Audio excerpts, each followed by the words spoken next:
Game week 12 is a very popular week to play your wildcard. So in today's video, we're going to go through a complete guide, hopefully everything you need to know if you are considering playing your wildcard chip this week. We're going to take a look at three slightly different drafts. The general draft that I would advise going with, a slight alteration if you still have the bench boost available, what you should do if you do want to go with Mo Salah and Erling Haaland, and generally what it should mean with the free hit, the triple captain, and potentially other chips you have left to play if you're on wildcard this week.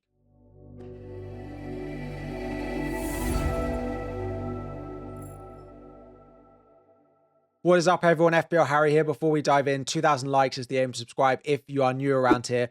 Game week 12 is one of the final good weeks, in my opinion, to be playing the wildcard. Of course, in game week 16, we get up to 5 free transfers. We get topped up to the maximum of 5 in game week 16. So that is effectively like a mini wildcard for most of us who have already played the chip. We will be using some of those transfers to restructure our squad. So in order to get the maximum value out of the wildcard, you probably want to be using it as far away from game week 16 as possible.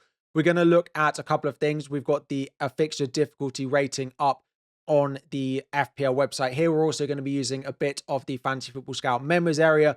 If you want to check that out, this video is being sponsored by them. They are offering 40% off plus an additional 5% if you use the code and link that are in the description. They have data, articles, fixture tickers, all things you can need to make your decisions. You can check that out. I use it all the time. But the big thing, and the reason that game week 12, 13, the general point is there isn't that much that changes further down the line, right? So if you look at a lot of the big teams that you're probably going to be buying on wildcard, whether you're going in game week 12 or game week 13, Liverpool being the big one, where they're all the way up until game week 19, which is the second to last column here, they have a good fixture in all of them. So whether you're wildcarding now or you're wildcarding later, you're going to want Liverpool players. A very similar situation for Manchester City, a very similar situation for Manchester United, a very similar situation for Newcastle if you're looking to buy into them.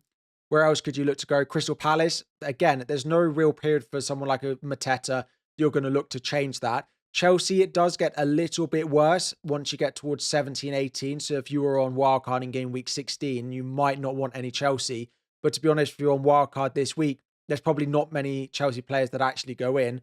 Arsenal, it gets slightly worse, but are you really going to look to take out that many Arsenal players if you're on a wildcard?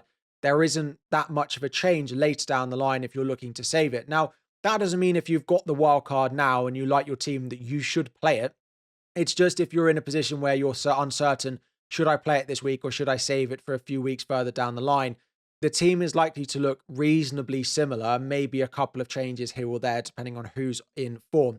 And we can see that, right? When we go to the Fantasy Football Scout members area, if we look at the teams roughly at the top of the fixture ticker, right? You've got Liverpool, you've got United, you've got City, Crystal Palace, Arsenal, all pretty high up there. Bournemouth's one that do drop down a little bit. Game week 13, right? You've got Liverpool, City, Arsenal, Man United, Newcastle, Palace, like all still high up there. Man United, Liverpool, City, Arsenal, Newcastle, Palace, all still high up the fixture ticker. Again, if we go to game week 15, Liverpool, United, City, Newcastle, Arsenal, Palace drop down a little bit. Bournemouth start to get a little bit more difficult. So game week 16 onwards, if you wanted to invest a little bit in Brentford, you could, but you've got transfers to do that if you wanted to buy a Thiago as an example. But apart from that, you've got Man United, Man City, Newcastle, Arsenal, Liverpool, all still in the top half of the fixture ticker. And again, as you go to game week 17, game week 18 onwards, you've still got them. Like City are still up there. Crystal Palace is still up there. Liverpool are still up there. Arsenal, you're probably not selling. Now, United gets a little bit more difficult as things go on, but there isn't a seismic shift in the way that the fixture difficulty ranking will look between now and further down the line. So if you're a little bit uncertain whether to play it now or save it, I probably would advise going now. In terms of other opportunities to play it, game week 13, so after Manchester City play Newcastle, there is a good run of fixtures for both of those teams, right? So if we just go back to game week 13, which will be next week. So Newcastle will walk into Everton, Spurs, Burnley, Sunderland, Chelsea, United. City also have a really good run. So on wildcard this week, there's not much Newcastle. They've not been performing that well. And there's probably only Haaland if you're going for Manchester City. But that might change a little bit if you go in game week 13. Other opportunities, if you're not going in game week 13, would probably to save it for as long as possible, right? Look at a game week 17, 18, 19, play it in one of the final weeks that you can play the chip and start to build well into the second half of the season. So either game week 12 or 13, if you're not going in those couple of weeks, saving it all the way until right up until the final opportunities after we get the African Cup of Nations transfers. Try and roll them wildcard in 17 or 18 or something like that and keep those 5 free transfers from AFCON if you need to. Save them, start building into the second half of the season. So that's probably the other opportunities if you're not playing it this week. So just to have a look at a draft. Now this, of course, is a little bit dependent on team value and also what chips you've got left available. There isn't really a free hit versus non-free hit draft because it might depend on when you look to play it. A lot of people will be considering playing the free hit in game week 13, and that might depend a little bit on how many players you go to from Liverpool, because Liverpool have West Ham away in game week 13.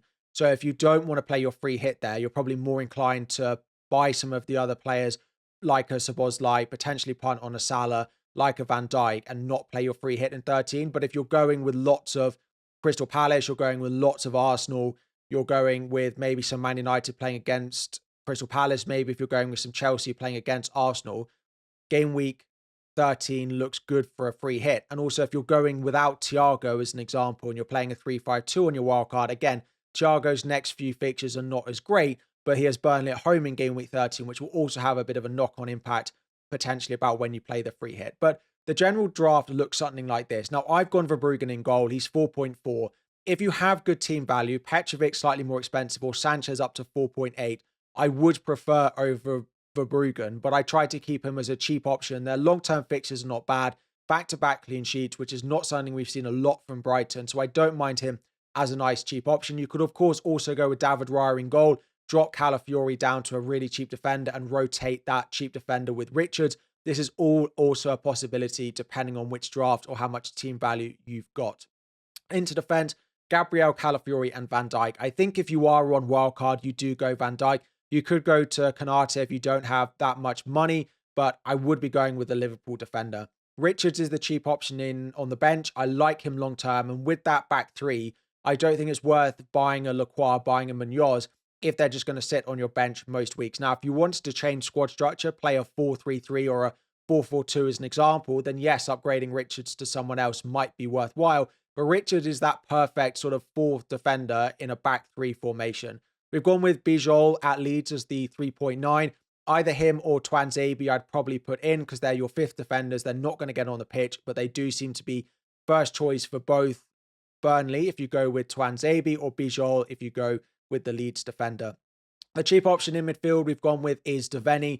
He's probably the only 4.3 million midfielder who's likely to get on the pitch. Occasionally he does get some minutes for Crystal Palace, particularly when there's a lot of fixture rotation. If you have the money to go up to a 4.4, potentially like a Lewis Miley, or 4.5 like a King, or even up to a 4.9 like a Longstaff, you're getting much more security of minutes. But if you haven't got loads of team value, I think I've got about 0.6 million left in this. So unless you've got really strong team value, you'll probably go with that. And that, of course, only works if you don't have the bench boost left.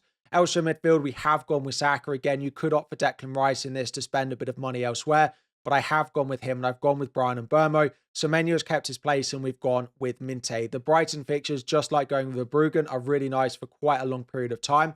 If you don't trust Minte or you don't trust Semenyo, there are lots of options like a Enzo Fernandez, like a Declan Rice if you're not going with a Saka, like a Caicedo, like a Ismail Assar, I've forgotten who I've mentioned. Lots of options in that bracket that you could go with. A Dominic Szoboszlai if you wanted more Liverpool, or Cody Gakpo if you think he's going to get back into the team, in and around those Minte Semenyo price points if you don't want to go with a couple of those. Then up front is Haaland, Mateta and it's Thiago. I think those are the best three forwards. Now, again, with Brighton looking not bad, you could go with Welbeck, but if you're going with a Minte and Verbruggen, I would not be tripling up on Brighton. They are quite inconsistent at times, so having a double up is probably more than enough. You could consider changing one of them, but I wouldn't go with Welbeck on top of what you've already got. And I think Thiago, I know some of the short-term fixtures are not great, but I think by game week 16, this is going to be a very popular forward line. In terms of captaincy with this wildcard, it would probably be on Haaland. You could consider going with Saka, who did do well in game week 11 for anyone who went with him there. Now, a very small alteration if you still have the bench boost available, and that is to probably downgrade Van Dijk to Konate to free up money to do Devaney up to probably Dewsbury Hall. And then this works reasonably well for a bench boost in game week 15 or game week 17. Both of them are fine. Game week 15, the only issue with that is around a big fixture congestion for a lot of teams. So you have a slight risk of rotation. Potentially, if you've got a Calafiori, you've got a Bijol, there are players in here who aren't destined to play every single game. Game week 17, it's slightly better for spacing with the fixtures 3 midweeks before and after, but it's slightly further away. But it allows you to have a Dewsbury Hall on the bench. If you've still got the bench boost available, you've got Konate in there again. If you're looking to free up some team value, you don't have as much. You could do Richards down to another 4 million. You could go for a Mukiele looking at someone like a Sunderland defender. You could downgrade Semenyo. You could not go with a Minte. You could go with Brian and Burmo. There are lots of options if you do want to downgrade it or you don't quite have the team value. The other thing you could do is just not go with a Liverpool defender. There is a very realistic possibility that they don't keep enough clean sheets for it to be worthwhile you spending the money on them. So again, Konate down to a Anderson of Fulham, to a Senesi of Bournemouth, to a Chalobah of Chelsea. There are lots of ways that you could free up money. But again, probably downgrading Van Dijk in order to upgrade your cheap midfielder to someone like a Dewsbury Hall is a possibility. You could go back to Van Dijk over Konate if you wanted. Downgrade a Semenyo if you're fed up with him, but I would probably keep hold of Semenyo with the upcoming few fixtures. And then having a look at a Salah draft. So if you wanted to go Salah, I would still go with Haaland. Mateta and Thiago keep their place. Things change around a little bit. So we've gone with a different cheap midfielder on the bench because we've gone with a triple up on Crystal Palace. We basically have to take all the money out of midfield that we had in the likes of Mbeumo, in the likes of Semenyo, and they've gone down to Sarr and Caicedo. Now, if you wanted to go from Caicedo up to Declan Rice, because there's only 2 Arsenal in this draft, you could do a Van Dijk down to a Konate. If you don't have the team value, Van Dijk down to a Konate, a Caicedo down to a cheaper midfielder is absolutely fine. I'm not a huge fan of the Caicedo pick, but I was looking for another midfielder in and around 6 million. And if you've already gone with a Minte, then you're probably going to go with a Caicedo. Now, you could do Caicedo down to someone really cheap and play a sort of 4-3-3 and upgrade Bijol to another defender that you like, looking like a Daniel Munoz. You could have a look at a Chalobah. You could have a look at a Gvardiol with the upcoming Manchester City fixtures that they've got. If you don't want to go with Caicedo or you wanted to play a back four, all of these things are possibilities depending on what structure you want to go with. But I don't love the Salah Haaland draft. It looks better than I thought it would, actually. If that's where you want to take a punt, if you think he's worth it for the next couple of fixtures, then I absolutely would go with something that looks like this. I don't think it's worthwhile, particularly because I just don't think Salah is playing well enough. And I don't think the output in terms of points is probably good enough to spend the money on him. But again, if you want to go with it, I do something like this. And I'd almost certainly put the Campsy armband on Salah for at least 2 of the next 3 games. Forest at home, West Ham away, Sunderland at home. Because if you're going to go there and spend all that money on him for a short period of time before he goes to the African Cup of Nations, I think you need to do it with the Campsy on him as well. So just to wrap up, going back to the original draft and talking about a couple of changes you could make. Again, I'm using Plan FPL. You can use it completely free. It's a completely free website. But if you want increased flexibility, like optimizing your lineup, having a look at the pro section, having a look at players to buy, it is also in partnership with Fantasy Football Scout, who are sponsoring this video. So again, with Verbruggen in goal, if you could go up to someone like a Sanchez, he'd probably be my preferred one. Although there are some more difficult games coming up for Chelsea. You could have a look at Petrovic. Some of the Bournemouth fixtures short-term are not bad.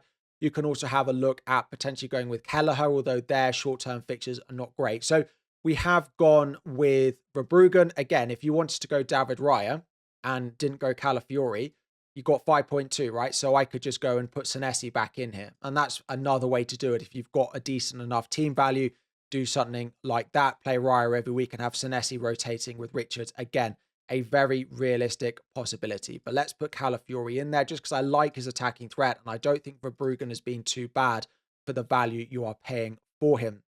Then to have a look elsewhere, again, like Semenyo, the returns recently have not been great. It would be Captain Haaland, not Semenyo. With the upcoming fixtures they've got, though, West Ham at home, Everton at home, Burnley at home in the next 7, I would probably be inclined to hold on to him.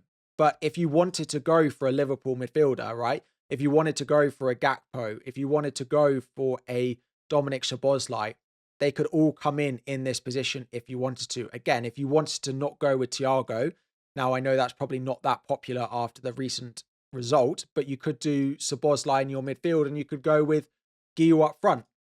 That is a possibility as well and play a 3-5-2. I would say I've been looking at some of the data for Szoboszlai over the past day or so. Well, actually this morning, he's scored 1 goal and got 1 assist so far this season. And I know he's been okay because he's got bonus and he's got defensive contributions, but he's getting a lot of DEFCON when he played at right back. And we don't expect that to happen very much with Bradley not looking back to some of his best form recently. So I would be a little bit cautious of just buying Liverpool players for the sake of it. I'm not sure I'd be going with any of them now that probably aren't Van Dijk. Now, if you wanted to take a punt on them, I completely get it, right? Look at the Liverpool fixtures for the next few weeks. Nottingham Forest at home, West Ham away, Sunderland at home. It is good all the way up until game week 20, 21, where things get worse again. They have a great run of fixtures. So if there's ever a chance to take a punt on Szoboszlai, go back to a Gakpo, it probably is now. But I would just be a little bit cautious of just buying them just because you hope that they start to perform and play a little bit better. So again, if you're on free hit in game week 13, I probably wouldn't go with Thiago. Now, that might seem crazy based off the fact that he just scored a couple of goals. But if you have, if we have a look at the fixtures again, short term, Brighton, Burnley, Arsenal, Spurs is fine. But if you take that game out, it's not great, right? You could look at Welbeck or someone instead of him, or as I said, play a 3-5-2. Like, because if you're free hitting in game week 13 and suddenly for Welbeck, you get Brentford at home, Villa at home, West Ham at home, that's a better 3 games for Welbeck before you can make the sideways switch to Thiago, depending on what your chip strategy is. So let me just put, Deveni back in and optimize lineup and put it back in. Thiago versus Richards, I would, of course, always start the penalty-taking striker if you had it. Where else could you change it? Again, if you wanted to go down and you wanted to change it up, you could do Saka down to Rice if you still don't think Saka is worth the money. I think the forwards are pretty locked if you're going to go with Haaland, Mateta, and then it's one of a cheap forward in Mark Guiu of Chelsea, Thiago or Welbeck. Semenyo is up for debate given his recent form, but some of the upcoming fixtures, I would keep him. Of course, no Europe is always a nice boost. Similar with Minte, the upcoming fixtures for them still look pretty good for the short term. If you're not going with Welbeck, having him, he's on set pieces, he plays a lot of minutes. You could go with a Caicedo if you're a fan with him. You could go without Calafiori and go with Declan Rice in there. So there are a few little permutations, but I'll throw it back to the draft now. I probably would go with something like this. We also spoke through a slight change if you've still got the bench boost available. Also, if you want to go with Salah. So a few different permutations and hopefully lots discussed in this video, depending on what players you want, what team value you've got, and what structure you want if you're on Wildcard this week. So we'll wrap it up there. If you do have questions about Wildcard Drafts, if you're on the chip this week, then do drop it in the comment section down below. I'll answer some of those over the next couple of days. It might be a few days until you get a video from me. Probably not until Sunday, Monday, as we get into game week 12 and after the next section of the international break. Anyway, thank you all for watching. 2,000 likes is the aim. Subscribe if you're new around here. If you are on Wildcard, happy tinkering over the next couple of weeks over the international break. I hope it goes well and you settle on a team you like. And hopefully this has been a little bit helpful. Anyway, thank you for watching and I'll catch you all very soon.